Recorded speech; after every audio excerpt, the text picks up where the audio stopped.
Vamos a explicar cómo se crea un compás de anacrusa en la edición de una partitura con MuseScore. Imaginémonos que estamos trabajando con una partitura escrita en 3x4 y en el primer compás necesitamos poner 4 semicorcheas al final del mismo para que empiece la canción en forma anacrúsica. Una de las maneras sería escribir los dos silencios previos, pero esto no es muy musical, ya que si el compás es anacrúsico deberíamos poderlo escribir directamente como compás de anacrusa. Vamos pues a convertir este compás en anacrusa. En primer lugar, lo que hacemos es seleccionar el compás haciendo clic en una zona que, que nos la seleccione todo. Vamos a ver si encontramos el punto ahora.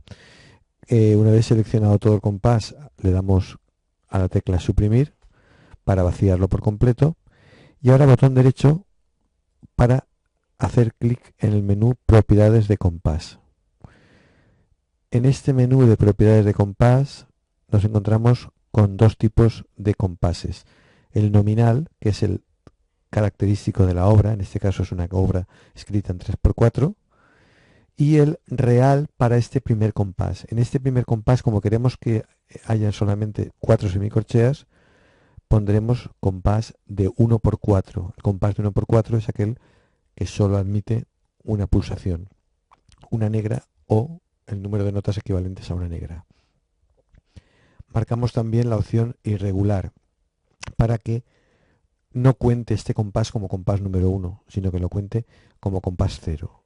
Es así como se tienen que contar los compases anacrúsicos a la hora de numerar los compases.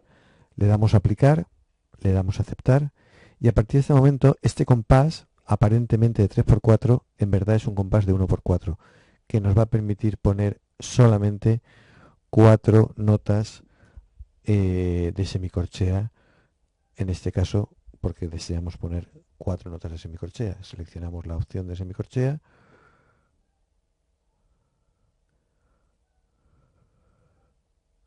y a partir de ese momento, si observamos, la canción no tiene necesidad de poner silencios delante y además si contamos veremos como el compás 16 llegamos a él a través de contar desde aquí. 1, 2, 3, 4, 5, 6, 7, 8, 9, 10, 11, 12, 13, 14, 15 y 16.